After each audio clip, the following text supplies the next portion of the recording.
Je suis le docteur Alicia Pillot, je suis médecin généraliste en région lyonnaise, installée depuis 6 ans. Et je suis membre de l'ASEF, Association Santé Environnement France, et cofondatrice du collectif PEPSEL. Et moi, je m'appelle Marine Tosolini, je suis sage-femme hospitalière en suite de couches et en maternité sur la région de la Loire. Je suis membre du collectif PEPSEL également, qui est un groupe de santé environnementale qui regroupe les soignants de la région du sud-est lyonnais. L'ASEF, déjà, donc ça veut dire Association Santé Environnement France. C'est une association qui a été créée en 2008 par le docteur Pierre Souvet, qui est cardiologue dans le Sud, qui est son président. C'est une association qui regroupe exclusivement des professionnels de santé qui ont pour objectif de s'informer et de former sur les problématiques des liens entre l'environnement et la santé. Et le collectif PEPSEL dont nous faisons partie, qui a été créé en 2019. PEPSEL, c'est Prévention Environnement Professionnels de Santé du Sud-Est lyonnais. Ce collectif a pour but de fédérer les soignants autour des questions de la santé environnementale, mais pas que, aussi les populations et les élus. À l'heure actuelle, on est un petit nombre d'adhérents à ce collectif qui comprend des médecins, des masseurs-kinésithérapeutes, ostéopathes, infirmières et on espère bientôt plus de corps de métier. Il y a des risques maintenant bien étudiés pour la santé liés aux pesticides. Alors chez nous en France, c'est moins connu, mais il y a déjà des risques d'intoxication aiguë qui peuvent aller jusqu'au décès. Ça se voit dans les pays en développement. Chez nous, en France, surtout, les risques pour la santé liés à l'usage et à l'exposition des pesticides sont plutôt des risques sur du long terme. Alors, il faut savoir que c'est un domaine très complexe parce qu'on est exposé à plusieurs familles de pesticides, que chaque famille de pesticides peut avoir des conséquences différentes pour la santé. Et également que ces effets sont difficiles à évaluer parce que notamment il y a ce délai entre l'exposition et les conséquences pour la santé qui intervient. Il y a 2 mécanismes bien connus de conséquences pour la santé liées aux pesticides. Il y a le mécanisme dit CMR, ça veut dire cancérogène, mutagène, reprotoxique. Donc en fait les pesticides peuvent favoriser les cancers, mais aussi des troubles liés à la reproduction. Et le deuxième mécanisme, c'est le mécanisme perturbateur endocrinien, c'est-à-dire que les pesticides peuvent modifier le fonctionnement du système endocrinien. C'est le système qui est représenté par les glandes et les hormones dans le corps humain. Et c'est le système qui a pour rôle de maintenir l'équilibre dans le corps, et notamment toutes les fonctions de croissance, d'immunité, de fertilité aussi. Alors, les particularités donc, des effets des molécules sur la santé qui peuvent les rendre difficiles à évaluer, c'est que d'abord, il n'y a pas d'effet dose, c'est-à-dire qu'une petite quantité de résidus de pesticides peut donner des conséquences sur la santé qui vont être parfois plus importantes qu'une quantité plus élevée. La deuxième particularité, c'est l'effet différé et l'effet cumulatif qui font que, là encore, ça va prendre du temps pour pouvoir mesurer les effets pour la santé. Il y a des périodes de grande vulnérabilité, notamment la période de la grossesse, mais aussi de la petite enfance et de l'adolescence, où on aura des effets beaucoup plus graves pour la santé, potentiellement. Et un autre effet qui est maintenant aussi connu et assez inquiétant, c'est l'effet épigénétique transgénérationnel, c'est-à-dire que parfois, les effets pour la santé ne vont pas concerner que la personne exposée, mais aussi sa descendance, les enfants et les petits-enfants. Alors si on essaye de résumer l'effet des pesticides pour la santé, on a un certain nombre de maladies dont on sait qu'elles sont favorisées par l'exposition aux pesticides. Déjà les cancers, c'est particulièrement vrai pour les cancers hormonodépendants, donc cancer du sein, de la prostate, des testicules. Également les cancers du sang, en gros, si on résume, donc c'est-à-dire les lymphomes non-Hodgkiniens et certaines leucémies, et aussi les cancers du cerveau. Une deuxième catégorie de maladies qui est favorisée par les pesticides, c'est tous les troubles neurologiques. Donc, il y a tout ce qui est anxiodépression, le trouble du déficit de l'attention et d'hyperactivité chez l'enfant, qui est en constante augmentation. et aussi la maladie de Parkinson.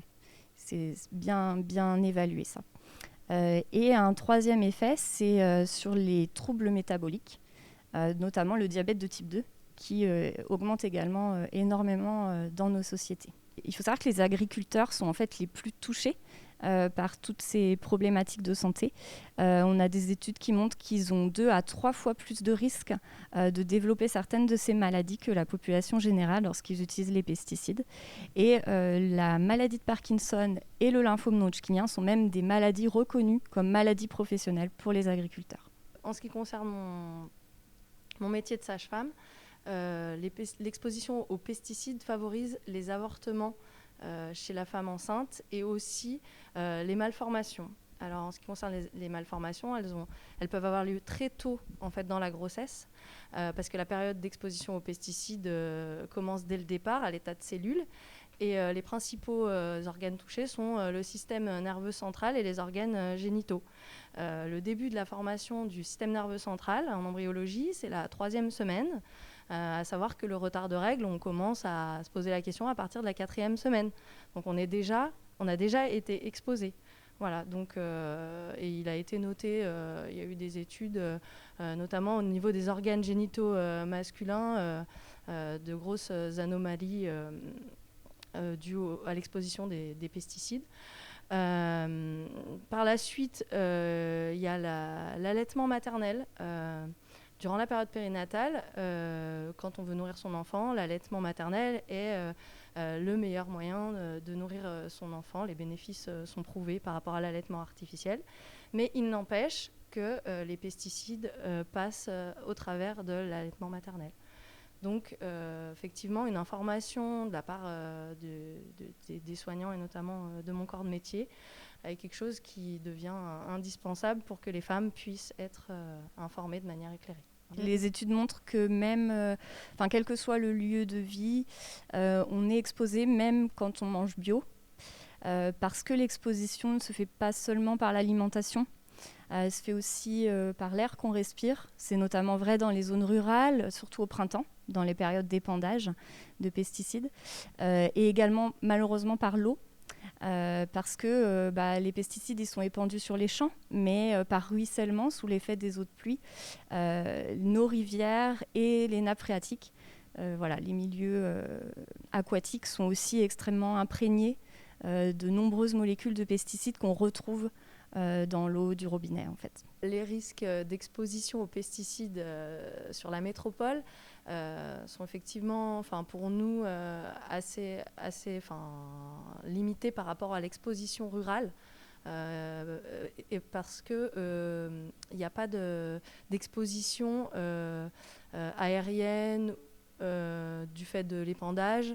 Les pesticides dans l'eau, du coup, c'est moins important que dans le milieu rural. Le principal facteur d'exposition aux pesticides passe par l'alimentation.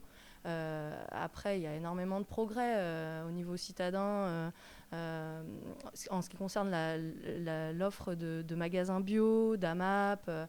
Il y a encore aussi des progrès à faire pour les populations en difficulté financière, parce qu'il ne faut pas oublier aussi que le bio, c'est plus cher que le non-bio. Et donc, les grandes familles en précarité sont en difficulté là-dessus. Quelques associations y travaillent, mais on a encore beaucoup de travail là-dessus. L'alimentation bio, globalement, est fiable. Il y a un taux de non-conformité qui est de, je crois, 1 ou 2%, mais ce qui est quand même très faible.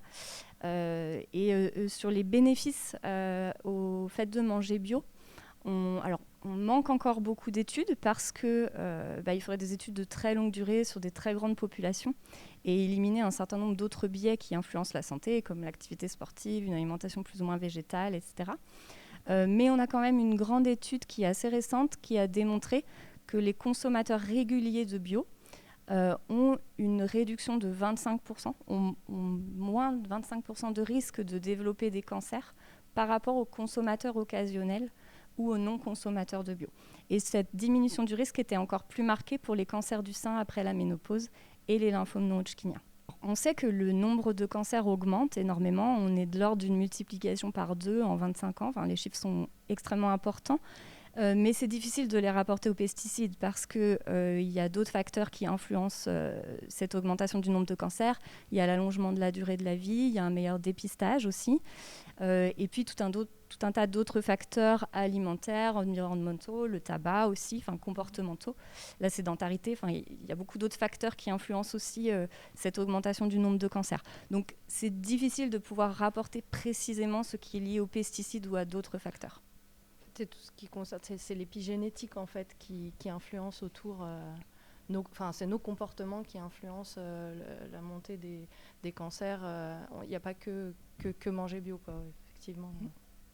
Je te rejoins sur le sujet. Ouais. On se réfère aux études qui sont parues et à des sources fiables, en fait, parce qu'on n'a pas d'autres moyens de vérifier. On sait que le danger, il est là. Et effectivement, on sait aussi que l'accès à la procréation est plus difficile maintenant. Sans parler de patientes, parce que moi je suis qu'en salle d'accouchement et ensuite de couche, donc effectivement moi elles sont déjà enceintes et elles ont déjà accouché, donc voilà, parfois on voit parcours de PMA, mais on voit autour de nous des gens qui ont des difficultés à avoir des enfants. Alors ça va aussi avec on est parents de plus en plus tard, donc effectivement on peut se dire que c'est ça aussi, mais quand même les difficultés sont là et on a pu noter une diminution du nombre de spermatozoïdes dans le millilitre de sperme qui a été divisé par 2 en 50 ans. Voilà. Donc voilà, la contraception, la procréation, va falloir choisir sur quel chemin on s'oriente pour pérenniser l'espèce. Est-ce que l'État prend suffisamment en compte ces enjeux pour la santé publique ? Déjà, je crois qu'on peut répondre par l'exemple. On sait que là, tout récemment, par exemple, les néonicotinoïdes ont été à nouveau autorisés alors qu'ils étaient interdits du fait de leurs effets démontrés sur la biodiversité en particulier. On sait aussi qu'il y a des maires qui prennent des arrêtés antipesticides qui se retrouvent devant la justice. En ce qui concerne vraiment notre rôle de soignant, de professionnel de santé, il faut savoir qu'on n'est pas du tout formé à ces questions-là. C'est absent de la formation initiale ou quasiment absent en fait, c'est évoqué, mais la santé environnementale n'est pas à proprement parler présente notamment dans les études de médecine. Je suis maître de stage, je reçois des étudiants au cabinet. Ils ne savent pas ce qu'est un perturbateur endocrinien. Ils n'ont pas ces connaissances des effets sur la santé des pesticides. Donc il y a un vrai enjeu là de santé publique, effectivement, et une vraie nécessité d'engagement et d'investissement de l'État au profit de la prévention. Le budget alloué à la prévention sur la santé, c'est 1% seulement du budget de la santé, donc c'est vraiment extrêmement faible. On a un système de santé qui est essentiellement orienté vers le soin, et c'est très bien, il le faut, mais vu les enjeux en termes de santé publique, c'est effectivement pas suffisant. En ce qui concerne mon domaine de compétences, par rapport à l'État, ils ont ouvert la commission des 1000 jours, qui est une commission qui est très intéressante d'observation au sujet du lien mère-enfant et de pas mal de choses. Mais aussi dans le 4e plan de santé environnementale, il est prévu un volet pour les sages-femmes, notamment en termes de dépistage, de grille de dépistage, et aussi d'ici 2023, de consultation à domicile pour voir les facteurs d'exposition des femmes enceintes, du nourrisson, que ce soit en termes effectivement peut-être d'alimentation de pesticides, d'air intérieur et choses comme ça, mais aussi de sécurité primaire, quoi. Voilà. Maintenant, à voir comment ça va être mis en place et comment ça va être rémunéré et valorisé auprès des personnels soignants. Hein, parce qu'effectivement, nous, on passe par le biais d'une association sur notre temps personnel, on fait des recherches, on s'informe. Mais ce qu'on aimerait, c'est un modèle pérenne, avec un système de santé dans lequel on inclut la médecine préventive. On a des pays comme l'Angleterre qui sont très axés médecine préventive, et ça marche sur un certain volet. Nous, on a l'autre volet qui marche très bien, donc pourquoi pas coupler les deux en termes de prévention, dépistage Et effectivement, les associations sont un volet qui devrait interpeller les politiques. En tout cas, c'est ce qu'on aimerait, pour que du coup on soit valorisé, pas uniquement et en termes d'action d'urgence, comme on nous a demandé pendant cette période assez difficile pour tout le monde, mais aussi en termes de prévention des populations dès le plus jeune âge, et que ça devienne quelque chose de routinier pour les gens, d'aller voir un médecin, d'aller voir sa sage-femme, même si tout va bien, de venir nous voir en nous disant bah, ok, on fait un point sur quels sont les dangers auxquels je suis exposée, qu'est-ce que je dois faire, là j'ai cet âge-là, ben, qu'est-ce que vous en pensez de mes comportements, voilà, que les parents accompagnent et qu'on accompagne les parents parce qu'ils sont assez seuls, notamment même en termes d'alimentation. Hormis bah oui, l'allaitement maternel, on apprend à allaiter son enfant, le sevrage, bon, on va se débrouiller un petit peu tout seul, et l'insertion des nouveaux aliments, les proportions, au final, il faut se prendre en main, aller voir son pédiatre, c'est pas donné à tout le monde, mais si le maillage était mieux ficelé avec de la prévention, je pense qu'on aurait un joli package à fournir aux populations. En tout cas, c'est ce à quoi on aspire, enfin en tout cas j'aspire. Oui, et au-delà du soutien et de l'information, pour ajuster les comportements individuels et se protéger, il y a évidemment une nécessaire restructuration législative et réglementaire sur la question particulièrement des pesticides. Parce qu'aujourd'hui, un industriel qui veut mettre sur le marché un produit, sa seule obligation, c'est d'évaluer la molécule active de son produit et non pas les coformulants, qui sont les molécules associées, et sur une période en plus extrêmement courte. Or, les études nous montrent que les coformulants sont parfois plus dangereux pour la santé que la molécule active elle-même, et que pour démontrer les effets sur la santé, il faut des années et c'est extrêmement complexe.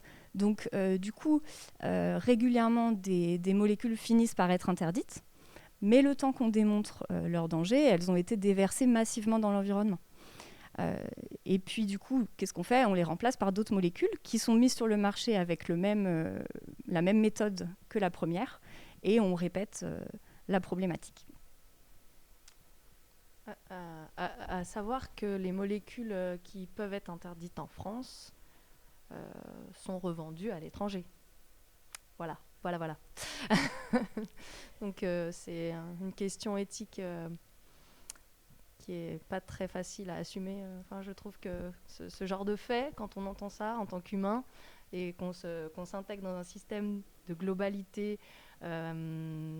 terrestre, planétaire, du système environnemental, on se dit, donc nous ici, on n'y a pas droit parce que c'est pas bon pour nous, mais par contre, on peut le revendre dans certains autres pays. C'est difficile. Ouais. Les associations ont malheureusement un rôle indispensable, d'abord parce que le débat public et politique est malheureusement pollué, avec un mauvais jeu de mots, par le lobby industriel. Les enjeux financiers sont colossaux. Donc oui, on a vraiment besoin des associations qui, elles, n'ont pas de conflit d'intérêt, qui ont pour seul objectif l'intérêt commun, pour aller financer ces études, faire ces études, les rendre publiques et démontrer les effets graves des polluants, notamment des pesticides, sur l'environnement et sur la santé. Moi, j'ai un exemple tout bête là qui me vient à l'idée, c'est Yuka. Enfin, je veux dire que maintenant beaucoup de personnes ont sur leur téléphone. Ça peut dissuader le consommateur quand on scanne un produit transformé ou les gâteaux pour les enfants. Quand on voit un risque avéré qui apparaît sur le téléphone, je ne parle pas en termes de sucre, en termes de gras, en termes de... Voilà, ça, on le sait, si on va acheter du chocolat, il y aura du sucre, il y aura du gras. Mais quand on voit un risque avéré qui apparaît sur son téléphone, ben, ça peut faire reposer le produit dans le rayon et dire « Ok, non, c'est pas possible ». Et d'ailleurs, je crois que les grands confiseurs ont changé leurs adjuvants parce que les parents n'achetaient plus et faisaient le choix d'acheter soit moins, parce que bon, on ne veut pas priver nos enfants de ça en termes de fête ou choses comme ça. Mais effectivement, je pense que là, ça démontre que le consommateur a le pouvoir, que la population est là pour montrer ce qu'elle veut, pour qu'on lui propose une offre qui lui correspond et qui va dans le bon sens. Voilà. En médecine générale, dans la consultation, on aborde ces questions, en particularité, c'est vrai, dans les consultations de pédiatrie, au moment effectivement de la diversification alimentaire, quand on va commencer à introduire des légumes, des protéines, etc. Je pense que oui, on a ce rôle-là qui est essentiel, de donner cette information claire aux patients pour qu'ils puissent faire des choix qui vont aller dans le sens de leur santé. Des choix libres et éclairés et pas seulement influencés par des arguments marketing qui sont extrêmement présents dans notre société de consommation. Donc oui, on essaye de le faire. Mais si on s'engage dans un collectif ou dans une association, c'est aussi parce que ce pan-là de notre activité professionnelle, elle a ses limites, parce qu'on fait aussi effectivement beaucoup de soins, on en a parlé tout à l'heure, et que... on ne peut pas aborder non plus ces questions tout le temps, quoi. Ça prend du temps, c'est complexe. Les patients ne viennent pas forcément chercher non plus toujours cette information, contrairement à ce qu'on pourrait penser. Et en plus, en fait, c'est difficile de changer ses habitudes. Donc nous, on donne l'information, mais après, ce n'est pas forcément si facile que ça pour les personnes de se les approprier et de les changer en termes de comportement. Après, en ce qui concerne notre information auprès des personnes sur le sujet de la santé environnementale, il faut être aussi prudent en fonction des personnes qu'on a en face de nous. Respecter la singularité de chacun, c'est pas évident, mais notre discours, il doit pas être culpabilisant. Donc du coup, il faut qu'on y aille avec des pincettes et...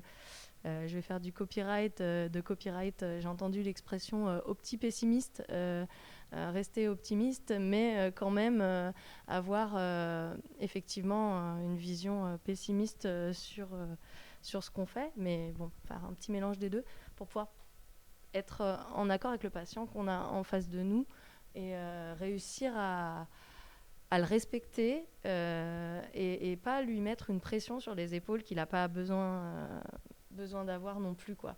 On n'est pas là pour culpabiliser, on est là pour informer, on est là pour dire aussi que le minimum qu'on fait c'est bien, qu'on est tous à notre échelle, si on fait un petit peu, ça avancera et faut pas se mettre la pression. C'est un peu difficile, hein. C'est vrai qu'en tant que personnel soignant, quand on commence à mettre le nez dans la santé environnementale, on a envie de révolutionner pas mal de choses et dire aux gens arrêtez, faites pas ça, mais en vérité le monde avance doucement. Il faudrait qu'il avance plus vite. Je pense que les gens en ont conscience et je pense aussi qu'il faut parier sur les nouvelles générations aussi qui sont peut-être plus révolutionnaires que nous et qui entrent déjà dans le système.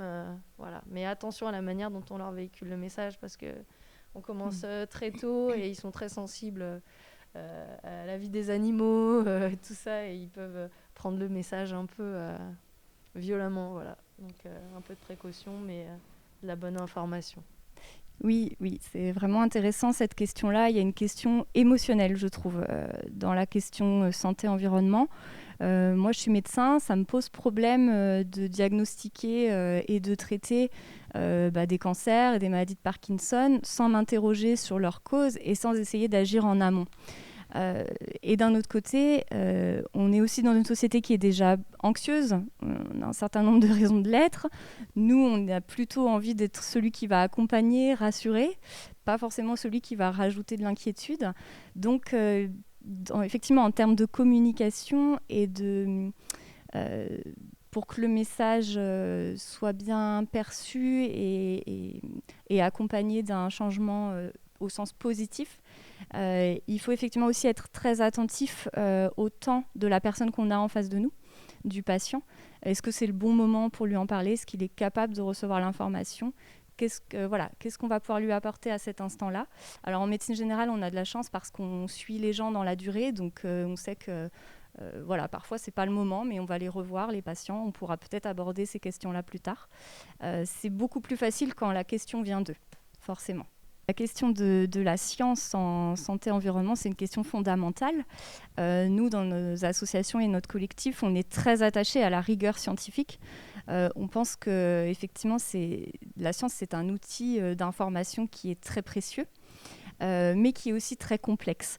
Donc ça demande un petit peu d'analyse, de savoir dans la littérature scientifique mettre en avant ce qui fait consensus et ce qui ne le fait pas, de savoir décrypter les éventuels conflits d'intérêts voilà, des auteurs.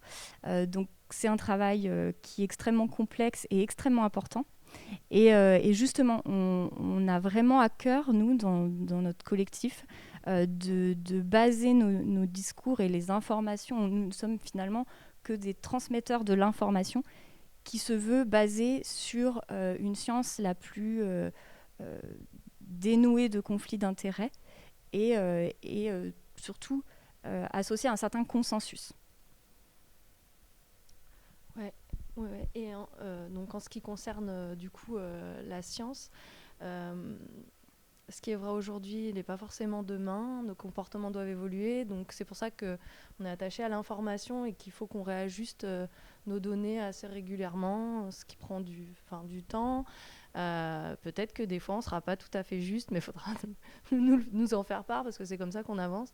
En tout cas, moi j'ai à cœur, j'espère, en tout cas sur les belles rencontres qu'on va pouvoir faire, que les gens vont pouvoir nous donner des informations, et ça s'est déjà vérifié sur la première conférence qu'on a fait.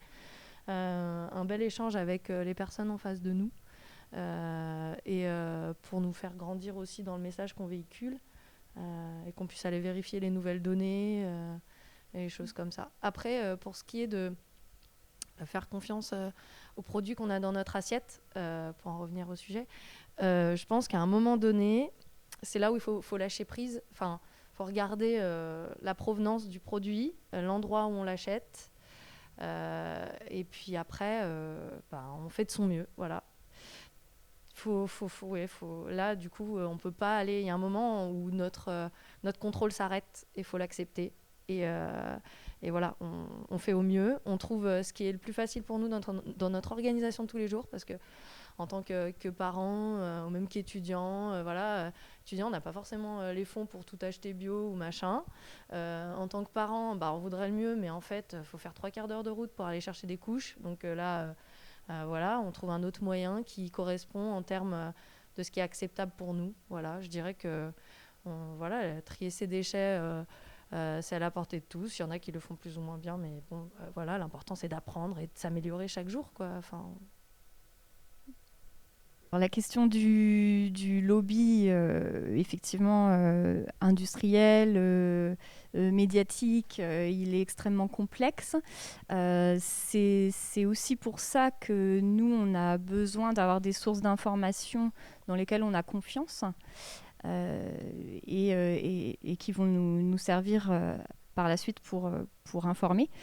Et c'est pour ça aussi que on essaye d'exercer dans nos associations une forme de lobby citoyen pour faire contre-pouvoir avec ce lobby industriel, parce que c'est aussi par nos choix de consommation qu'on va influencer derrière les changements des industriels, parce que s'ils veulent continuer à vendre, il faudra qu'ils vendent ce que les consommateurs ont envie d'acheter.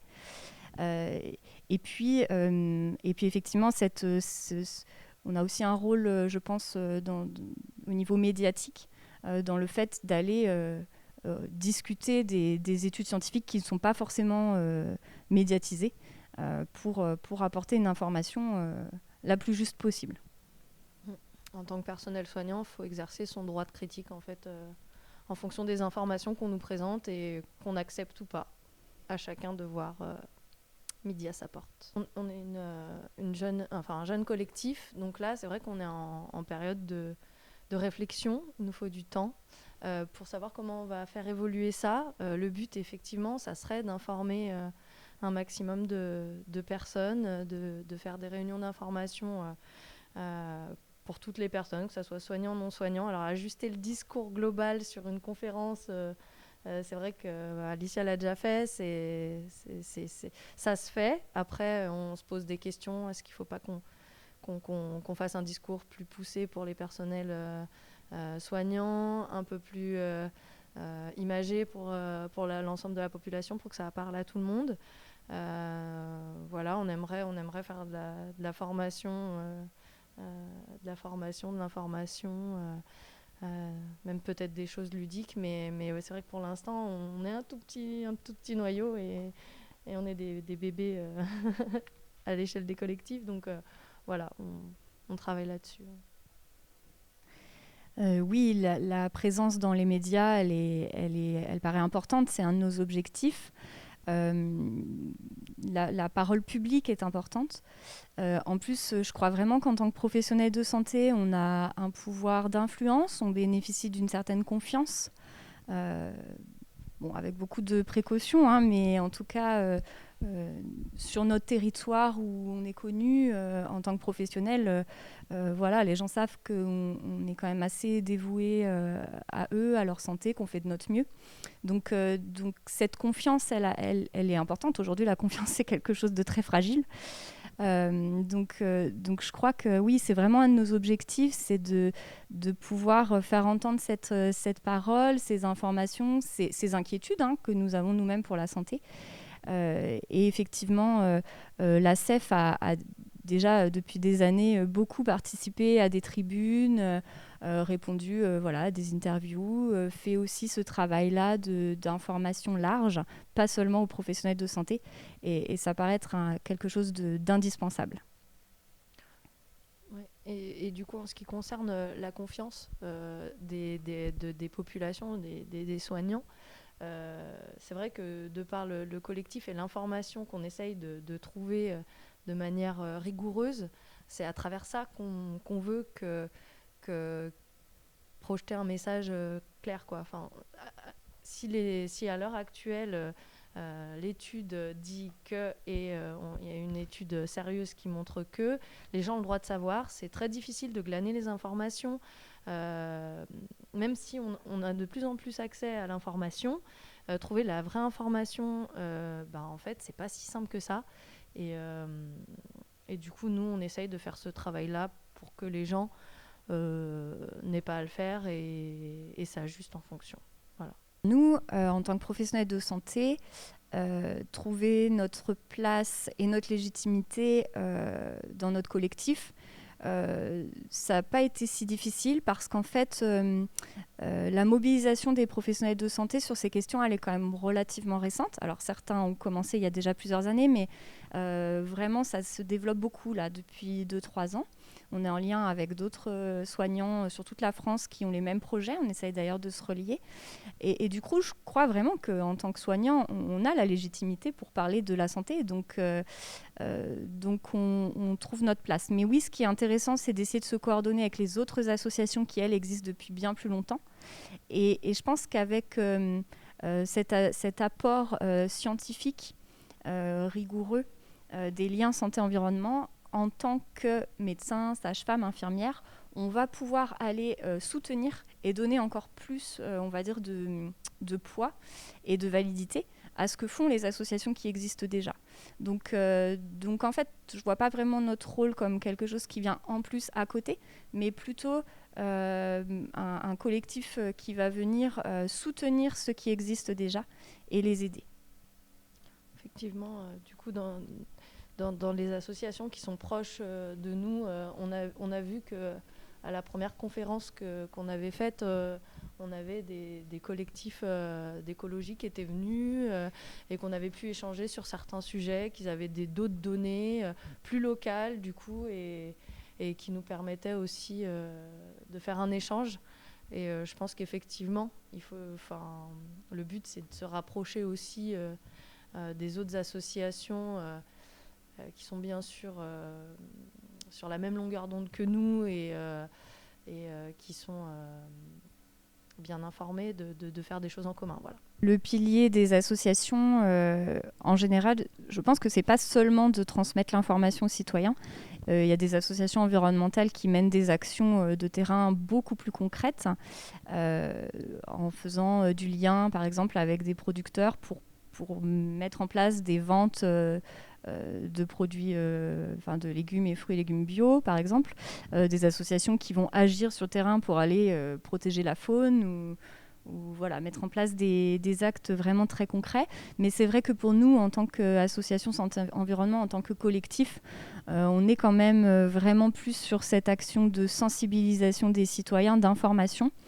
Mais aussi, on a quand même vraiment aussi la volonté d'aller vers les élus et d'aller aussi à un autre niveau, pouvoir agir sur un rôle d'influence des décideurs, surtout à l'échelle locale. Mais en tout cas, c'est dans nos projets et on voit qu'à l'échelle locale, les élus des communes qu'on a pu rencontrer sont vraiment intéressés parce que les citoyens, la population les interpelle sur ces questions. Et on a une certaine écoute, on peut bénéficier de cette écoute. Donc on a quand même aussi cette volonté d'aller influencer la question de l'action politique, en tout cas à l'échelle locale. Pour l'instant, les élus, on les a rencontrés surtout lors de la première conférence qu'on a organisée, on les a invités. Donc c'est vrai aussi qu'il faut qu'ils aient la volonté de s'intéresser à ces questions. Mais plus la population les interpelle sur ces questions, plus ils vont aussi aller chercher à s'informer. Et on a senti une recherche d'actions qu'ils pouvaient, eux, mettre en place. Après, sur la question des arrêtés antipesticides, c'est un petit peu plus complexe parce que la loi n'est pas, pour le moment, ne leur permet pas vraiment d'un point de vue réglementaire de le faire. Donc là, c'est vraiment un choix de leur part, une responsabilité de leur part. Mais en tout cas, à eux de se saisir des informations qu'on leur donne pour les transformer en action avec leur pouvoir d'action à eux. Alors, les perspectives d'évolution sur l'alimentation pour l'avenir, il y a de nombreux axes de réflexion et d'action. Déjà, je crois que c'est important de rappeler que les enjeux majeurs de notre époque, ce sont des enjeux environnementaux. Le réchauffement climatique, l'effondrement de la biodiversité, puisqu'on vit la sixième extinction de masse des espèces, et également toutes les pollutions de l'air, de l'eau et des sols. Ce sont les enjeux majeurs de notre époque. Et en fait, notre manière de nous alimenter influence directement ces catastrophes, je crois qu'on peut parler de catastrophes, et également les conséquences de ces catastrophes vont influencer notre capacité à nourrir l'humanité. Donc là-dessus, les études sont assez claires. L'alimentation de demain, il faudra qu'elle tende vers une alimentation plus végétale, à base de légumineuses et de moins de protéines animales, parce que c'est une des grandes causes d'émissions de gaz à effet de serre.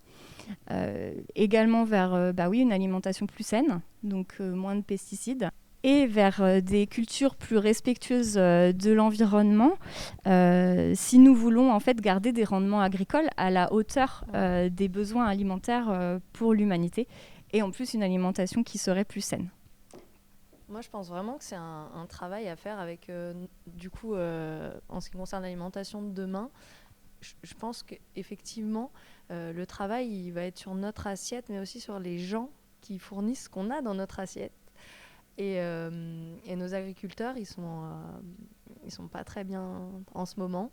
Il faut en avoir conscience. Alors oui, effectivement, on est pour manger bio, mais on sait aussi les limites du système du manger bio en termes de quantité à fournir aux populations à venir. Donc il va falloir trouver un équilibre.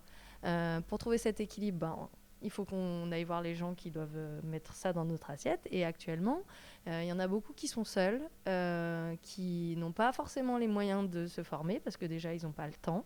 Ils n'ont déjà même pas les moyens économiques de faire tourner leur ferme ou leur champ. Donc, je pense aussi qu'il y a un travail à faire d'accompagnement des agriculteurs. Alors, je ne veux pas être militante agricultrice ou quoi que ce soit, mais je trouve quand même qu'on les a un peu oubliés.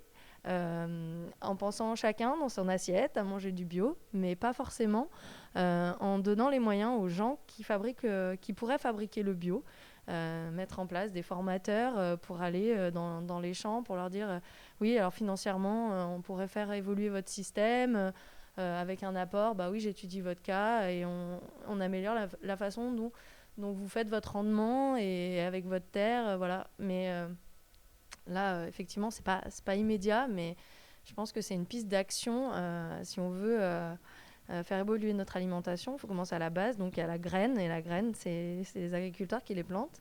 Il ne faut pas l'oublier. En période de confinement, les gens sont retournés vers du local, sont retournés vers les agriculteurs. On leur a demandé beaucoup de choses. Et ça sera un juste retour des choses qu'après cette période difficile, oui, l'État aussi pense à eux, effectivement. Voilà. En ce qui concerne oui, une meilleure alimentation, on voit la volonté déjà des populations. La part des marchés bio en 2015 était de 6,4 milliards d'euros. On est passé à 11,9, donc on a multiplié par 2. Voilà. Donc attention aussi effectivement au bio et la réglementation, les normes, pour ne pas perdre le consommateur. Je pense qu'il va falloir faire tout un travail pour le bio français, le bio européen, le bio planétaire. Voilà, si on pouvait avoir une uniformité dans les assiettes, ça serait bien. On sait à peu près que ce n'est pas le cas à l'heure actuelle. Donc voilà, il faudrait avoir un axe d'orientation là-dedans. Et puis aussi, voilà, peut-être développer les jardins. Du coup, les jardins partagés, chacun peut faire son petit bout de jardin. En ville, il y a pas mal de choses qui se font maintenant sur les toits. Et effectivement, mais c'est pareil, il faut de l'accompagnement parce que je sais pas si c'est compliqué de faire un jardin quand on n'a pas de notion. Donc après, aussi aux métropoles d'organiser, de prendre des formateurs qui sont spécialisés dans le domaine et de faire un vrai accès à ça dès le plus jeune âge, en famille. Je pense que ça pourrait être sympa et une belle idée pour les Lyonnais, quoi. Sur la question du temps, c'est vrai que quand on a l'information, on est habité par un sentiment d'urgence. En tout cas, c'est mon cas. Mais je crois qu'il faut qu'on accepte qu'il y a des actions qu'on peut mettre en place très rapidement à l'échelle individuelle parce que c'est là où on peut le plus vite faire évoluer les choses. En mangeant plus bio, plus local, en achetant en vrac pour limiter les plastiques, en arrêtant d'acheter des produits transformés. Ça, c'est des choses qu'on peut faire rapidement. Après, évidemment, c'est un problème qui est tellement large, tellement systémique, effectivement, qui est à l'échelle planétaire. Et ce qui se passe à l'autre bout de la planète, à un moment ou à un autre, ça va nous revenir, en fait. Donc, il faut vraiment qu'on soit conscient de cette globalité du problème. Et le problème, il est tellement large et tellement complexe qu'il faut quand même qu'on accepte que ça va prendre du temps. Parce que sinon on vit dans l'angoisse et accepter qu'on fasse déjà un petit peu notre part, un peu ce qu'on peut. Et je pense que c'est important de faire et de s'investir et d'être conscient de ce qu'on fait déjà, même si ça nous paraît toujours insuffisant. Mais les grands changements, ils prendront du temps. Accompagner les exploitations agricoles vers des mutations, ça prend du temps. De toute façon, il y a déjà le temps de la terre, le temps de la nature lui-même qui se fait pas d'un claquement de doigts. Nous, on voudrait que tout aille vite dans nos sociétés extrêmement stressées et toujours dans la course perpétuelle et la recherche du temps. Mais justement, peut-être que cette question-là doit nous interpeller sur le fait que l'humain devrait aussi essayer de se reconnecter au temps de la nature, aux saisons et voilà, toutes ces questions-là de notion de temps. Pour moi, en tout cas, le bio français est plus sûr. Le bio français local, c'est encore mieux. Parce que du coup, on a moins d'impact aussi au niveau de l'émission de CO2. Donc, effectivement, moi, je pense que oui, effectivement, le bio français est mieux que le bio européen, qui est mieux que le bio de l'autre bout de la planète. Après, faire venir des produits de l'autre bout de la planète parce que ça soit bio ou pas bio d'ailleurs, il y a certains produits où il faut peut-être se dire qu'on n'en a pas forcément besoin pour vivre et que effectivement on s'est accaparé un luxe qui avant était épisodique. On se disait oui, à la période des fêtes, je sais pas, je prends l'exemple des litchis qui me vient, là on va manger des litchis, voilà, mais bon, on va pas manger des litchis toute l'année, quoi. Il y a un moment donné où si tout le monde fait ça ne peut pas fonctionner. Et c'est vrai qu'il faut raisonner du coup en termes de communauté. On n'est que de passage ici, donc il faut essayer de ne pas faire trop d'impact. Et donc, il faut savoir se faire plaisir, parce que ça fait partie de la vie, et que voilà, de temps en temps, mais pas tout le temps. Voilà. Pour préserver la qualité aussi des aliments qui sont fournis, la qualité aussi des conditions de travail des gens qui travaillent, et puis la qualité de la terre, des espèces, de manière raisonnable. Oui, mais c'est un conseil qu'on peut donner quand même de, effectivement, acheter bio, d'accord, mais c'est quand même important de se questionner sur l'origine des produits. Et effectivement, certains produits sont interdits en France, mais autorisés hors Union européenne. Bon, bah voilà, acheter du bio hors Union européenne, c'est quand même pas forcément conseillé. En tout cas, ça aura pas le même bénéfice. Moi, je pense que, en tout cas, il y a... Je ne sais pas si on va pouvoir réduire totalement les pesticides dans un monde merveilleux. On aimerait, c'est sûr, demain faire ça. Je pense qu'effectivement, là, c'est la transition et qu'il faut trouver une balance pour tout le monde et qu'on fait au mieux. C'est toujours la même chose. Petit à petit, il faudrait essayer de réduire. Pour la planète, il faudrait aller vite, hein, mais pour les humains, il va falloir trouver un équilibre. Après, il faut aussi avoir confiance en nos capacités d'adaptation, croire en l'être humain, en la nature, et être optimiste cette fois-ci, parce qu'on n'a pas le choix. Hein, on va pas... Voilà, on fait de son mieux, on diminue, on voit, on trouve une balance. C'est comme en médecine, c'est bénéfice-risque. Il y a un moment, on est dans la balance, et là, il va falloir être juste, et il va pas falloir être que dans le bénéfice personnel. Voilà, il faut trouver un équilibre avec tout le monde. Et ce serait bien que les politiques aient cette vision-là pour le bien-être de tout le monde. Avec la crise sanitaire, on est confronté effectivement à la difficulté de la crise économique qui va suivre. On voit que les politiques sont tentées de tout miser sur la relance économique, on a envie de dire un peu comme avant, quoi. Alors qu'en fait, on a certainement une opportunité. Une crise, c'est aussi une opportunité de changement. Quitte à ce qu'il y ait là un effondrement économique, peut-être c'est le bon moment, certainement, j'en suis convaincue, c'est le bon moment pour se questionner sur le modèle de société qu'on veut à l'avenir. Je pense que c'est important de rappeler aussi que cette pandémie, elle ne vient pas de nulle part et qu'elle est aussi directement liée aux désordres environnementaux que l'humanité cause, au déséquilibre écosystémique qu'on a causé par l'élevage, par le trafic d'espèces sauvages, par la déforestation. On favorise le développement de maladies émergentes, on favorise la survenue de ce type de pandémie et on en est responsable. Donc c'est déjà extrêmement important d'en être conscient, de se remettre en cause et justement d'utiliser ces arguments pour revoir nos projets d'avenir, se questionner sur nos modèles de société. Et là où les politiques pourraient être tentées de passer au second plan les questions environnementales, mais au contraire, c'est le moment ou jamais d'aller investir dans les domaines qui sont importants pour notre avenir, pour notre santé, pour notre survie même. Hein. Je crois qu'il ne faut pas avoir peur de le dire. Ouais, c'est d'accord avec ce que tu viens de dire. Tirer de ce moment difficile quelque chose de bien, quoi. Enfin, faire évoluer dans le bon sens, ça serait une bonne idée. Maintenant, on n'est pas décisionnaire du pouvoir politique et on n'a pas fait ce choix-là parce que c'était pas notre voie, mais on aimerait bien qu'on nous entende. Voilà.